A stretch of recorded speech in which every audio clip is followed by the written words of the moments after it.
Wall Street Memes Casino, I'm fine. and Sportsbook. This is KUGAN CASSIUS for iFLTV with the Next Gen press conference ahead of DILLION versus Belotti from the Indigo at the O2. When was the last time you was at the Indigo, mate? Ah, yeah, little plug. Yeah, your event, mate. How amazing was it? It was a brilliant event, all because of me. Absolutely. I'm going to not take that away from you. How have you been, Darren Barker? Is it still Happy New Year phase? Nah, we passed that now, February. I don't. You can pass it in Jan, any time in Jan, but not Feb. Once Feb hits, that's it. It's the end of it. But I'm all right. A bit jet lagged. Getting back from Vegas, West Coast is a nightmare. A bit flued up. Well, I was. I'm all right now. But yeah, I'm all right. I'm good. Not bad. Living the dream. Any good news? Yeah, all good. Next Gen. We like these little Next Gen shows, portraying some of Matchroom's finest talent in the country. Excited about DILLION and Belotti? Let me tell you now, right? If you rubbish this main event, you are not a boxing fan. Just move away, please. Go to another sport. Because if you know anything about boxing and you're not a casual and you get the sport, you'll understand that this will be an absolute cracker. It can't, it's so much on the line. You got Liam Dillon fulfilled a dream of becoming a British champion last time out against CASSIUS, and you got Reece Belotti, who's desperate to become a British champion. So one doesn't want to lose it, wants to defend it, and the other one's desperate to become a British champion. It will be, I guarantee you this, for as long as it lasts, a potential fight of the year. Is this off script? Is this what you actually think of? You've written this down somewhere. That was good. It will be incredible. No, I genuinely believe it. I'm only on Instagram now. I don't really see what goes on Twitter. I'm not on Twitter anymore. I got logged out, got hacked or whatever, so I'm not on there. I thought, do you know what? Hacked, yeah, all right. Well, I can't get back in. I can't get logged in. They've changed the email address. Anyway, it's a blessing because I ain't got to see all this nonsense that goes on. And I'm sure there's people out there rubbishing this main event. Like I say, if you're not like a fan of combat sport, then this is a brilliant fight. It's a really, really good fight. Brilliant. Obviously, also on the card, we're going to see Shannon Ryan, we're going to see Craig Richards, we're going to see John Hedges making his return as well. So yeah, Indigo is definitely the place to be since August 13th. Yeah, I agree. But no, you're right. We've got a bit of everything on there. Shannon Ryan, unfortunately, the fight of Emma Dolan isn't going ahead, but we've got a mirror image of her record in with Jasmina on Saturday, 6-0. That's a really good fight. 10 rounds, both fighting for 10 rounds for the first time. A lot of pride. Neither of them know how to lose. So another good spectacle, I'm sure. John Hedges back after 10.5 months out. He'll be desperate to look good and move on. I think up at cruiserweight as well. So could we see John Hedges at heavyweight one day? Looking forward to seeing him. Craig Richards, what has he been out? 19 months or something. So brilliant to see him. I think the last time it was Joshua Boatti. So he has aspirations of really pushing on and fighting for a world title again. But Boris Crichton can fight. I know his manager Ian Wilson, and he raves about him. Come up short against Callum Simpson, but a fighter, decent fighter. And then, you all right, mate? Yeah. So you're the boss, aren't you? KUGAN CASSIUS just stops interviews whenever he wants. Phone rings. Was it Eddie Hearn wants an interview? That was Frank Smith, actually. Was it? Ibrahim Silliman, commentating on both his two fights. Incredible. First one was just, the debut of all debuts, perfect. And then he followed it up with a fantastic shutout victory last time out. It was a really, really good performance. It's brilliant card. Look forward to it this Saturday at the O2 Indigo. You don't really get two mega events happening in like the space of 5 months at the Indigo. It's been a real treat. You're not going to let anyone forget about that, are you? No, I'm talking to you. I'm just making conversation. You're proud of it, and that's good. Absolutely. Nice. I was proud to be a part of it. I'm glad you was a part of it. Okay, last weekend, not weekend just gone, before No, what am I talking about? Last weekend. We're on Thursday today. Heavyweight division thrown into turmoil Friday night, fixed on Saturday night, and then everyone's picking through the bones on it on Sunday and Monday. But yeah, not great. Obviously, that Tyson Fury unfortunately suffered that cut, which we learnt about on Friday night. The new date was put on the Saturday for the 18th of May. So that was a positive thing. In 24 hours, we got the date, which isn't too far away. Yeah. Yeah, it's boxing. It's a hurt business. These things can happen. I couldn't even count how many times I got injured in sparring, and that was it was not a nice cut at all. It's a shame, but these things go on. Both professionals, and they'll have a couple of weeks off or whatever it will be, and then they'll jump straight back into camp, and we'll get the fight that we're all desperate to see. I can't wait for it. Cannot wait. As a fan, bitterly disappointed. I was going over there. It was a real kind of. I don't know what you would call it, like a bucket list or a huge box tick for me personally to be going out there and working on that fight. It's massive. It's what dream was. Because you never came anywhere near to being undisputed. Probably something. Yeah, probably. I'm only joking. Probably. Yeah. You had one. You had one of the four. Yeah. I'll shut my mouth. I'm only joking. But living my, extra dreams through the commentary now, so to be working on that would be brilliant. But yeah, it will happen. I'll have to wait till the day before my birthday. Get that in your diaries, everyone. I'll put my address in the comments. So yeah, look, it's going to happen. It's going to happen, and we can find out for once and for all who the best heavyweight in the world is. For a short period, that is. Okay, it's a proper matchroom comment, that one. No, don't you believe though? Because no, I do believe at some point this year we're going to we'll know. Yeah, well, by the end of the year we really will find out, won't we? But for a short period, at least, we're going to find out who the best heavyweight is in the world. What did you think about the ridiculous suggestions that Tyson Fury cut himself or got someone to cut him to move the fight or get out of the fight? I mean, people are crazy, aren't they? Nuts, right. I mean, should we just move on? It's ridiculous. I have nothing else to say about that. Stupid. You self-injured your hip before your last fight. I don't want to fight anymore.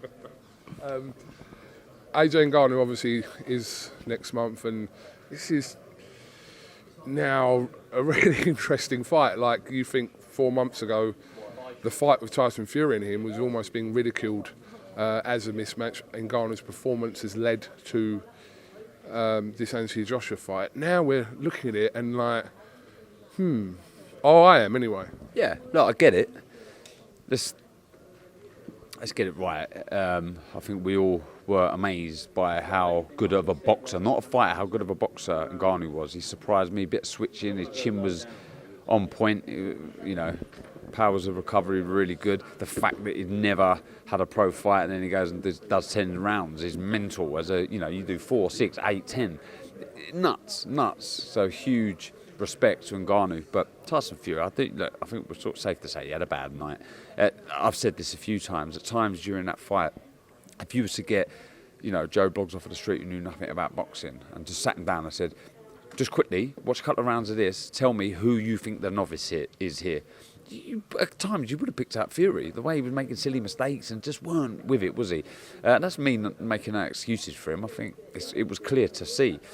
I think with AJ though, I actually asked Ngannou this question, and it kind of looked at me as if I was nuts. But what I meant was, I've heard some people say that this could be a bit of an easier challenge fighting AJ because he does the conventional really well. Well, I personally think it's the other way around. I think if you keep things simple and do things correctly against Ngannou, you've got a much better chance because you're not offering any mistakes to Ngannou to capitalise on, which Fury did. So AJ, I think, is just going to keep it nice, simple, get behind the jab, double jab, right hand, because every time I'm getting a bit technical here, but every time Fury mounted an attack and threw the 1-2, he leant back Ngannou. So AJ just got to bring his feet in, double jab, right hand, and I think he stops Ngannou late. Does AJ not only have to better the performance of Tyson Fury? Obviously, the win's the first thing, but has he got to knock him out in that fight? If it goes the distance, then who is that telling about what, if that makes sense? Well, first off, I think already we see how good Ngannou's chin is. So if he wasn't to... That's why I believe AJ would stop him. It would be like a referee jumping in and saving him or the towel comes in sort of job. I don't think he gets knocked spark out. But... yeah, I mean, there's always going to be pressure. If AJ doesn't knock someone out, we're all screaming and shouting and going, oh, he ain't turning through the shots, he's bottled it, he's gone the distance again. Yeah, he's gone the distance again. So there's always pressure on him finishing the job. But I do believe he will finish. And yeah, I do think he does have to stop him. And I do think he will. But whenever he fights, there's huge pressure. Who wins? Carl Froch or John Fury? Again, that's not a real question, is it? Well, it is a question because it's been all over. Like, you're not on social media, but it was a talking point. The plan is to get 93,000 at Wembley. But there's not... no one's actually picked John Fury, have they? There's not one person that genuinely thinks John Fury will win. I don't know. I think you're the first person I've asked today. So Oh, right. maybe you've not been keeping up to the whole Carl Froch and John Fury So I don't know what's going on. situation. Oh. It's only a bit tongue-in-cheek. You're being really serious today. Like, I'm just throwing in a couple of, like, in the world of boxing, and you're like, no, I'll answer that, mate. No, it's ridiculous, fucking ridiculous, mate. I don't know if he's winding me up or not. What are you on about winding you up? It's a proper talking point. But anyway, so... Did you give John Fury a chance? Be honest. Be honest, I'm asking you a question. Listen, anything can happen in heavyweight boxing. I don't even know what weight it would be. All right, let's finish off by talking about a dear friend of yours who called time on a 14-year career this week. This is a question. Nah, this is a question. All right, okay. John Ryder, the gorilla. Yeah, what a career he's had. When you look through his actual resume, don't know anyone who's ever really said a negative thing about John Ryder in his whole career. Yeah, what can you say? You've obviously been very close with John over the years. Yeah, sum it up for me. Yeah. First and foremost, before I talk about his boxing, what a man. What a stand-up bloke. Good fella. Proper North Londoner. Just a top man. Top man. By his football team. By his football team, yeah. Just Right, anyway, Darren Barker, thank you very much for talking to a proper geezer. And then if I go to the boxing, like, I think the two people I sparred most with in my career would have been John Ryder and Carl Froch. And John was just always an handful. Tough as they come. Helped me out so many times. I've told this story a lot, but I remember going to Canada before the Martinez fight and being stationed there for a little bit, for about a week, 2 weeks. And we had sparring lined up over in Canada. Landed in Canada, sparring got cancelled. Didn't have no sparring. Couldn't get any Southpaw sparring. Ring up John. He's on the plane that day. Next day, he gets off the plane, bangs straight to the gym, don't even go into the hotel, brings his bag. He done 10 rounds with me, and I'm firing on all cylinders. Got the biggest fight of my life. And I just thought, this man's an absolute machine. And yeah, I was so proud to see him go on to do what he'd done. You know, fell short of winning the world title, which I think he should have been a world champion. But what a career. He made absolute fortunes. He'll be invaluable in Tony's gym, working alongside Tony now. And he's going to be so important to a lot of young fighters, a lot of young pro fighters coming through the ranks with his experience and his wealth of knowledge in the pro game. Well, when you see boxers retire from this country and you see what a great career they had, and like you mentioned about John Ryder then, there's a whole host of other fighters that don't have that accolade, even though they've fought at that level, don't have that accolade. When you walk around and whatever happens, whoever calls you boring, not a great pundit, or not that people call you that, you got that belt, you must just think, that just must be in the back of your head, like, I did that. I still try to pay you a compliment here. Yeah, no, thank you very much. I know it was hard for you, but yeah, I still can't believe it. I still can't. I remember when I was a kid, if someone said to me that you'd win an NABC Class C title, I'd have been like, where'd I sign now? I'll take that. So to go on and achieve what I achieved is incredible. But for John to have the career he's had, like, he'll be over the moon. What a career that is. You know, no one's going to forget John Ryder and the way he fought and the heart of an absolute lion, a warrior, soldier. Just you don't need various titles to label somebody sometimes, and in my eyes, he'd always be a champion. If a couple of them results in his career had gone otherwise, we don't have to mention it, but we know early in his career and towards the end of his career, or sort of, if they'd gone the other way, then things may have been different. But regardless of even that, he's had some great nights. Like I said, he's fought everyone, had the Canelo thing at the end. He's fought everyone as well, and he's got all his faculties intact. Do you know what I mean? He's still switched on, he's still sharp, he's made fortunes, absolute fortunes, and I'm buzzing for him. I'm absolutely buzzing for him. That is that's how you use boxing. Don't let boxing use you. I like that one. Just finally, sum up John Ryder's career in 5 words for me. Absolutely fucking outstanding. Well done. I'm chucking these in every now and again. Everyone's brains ticking. It's only 5. You know when I talk about his faculties being intact, you can see on the flip side what happens when they're not. You're all right. You're switched on. Darren Barker, thank you very much for talking to iFLTV. We look forward to a great night at the Indigo at the O2. Yeah, look, go to the start this interview. Mark my words. Do not miss this one, and this isn't me being a salesman or anything. This main event is going to be crackers, it's going to be fireworks. I bet you. Darren Barker, former IBF world champion, thank you very much for talking to iFLTV.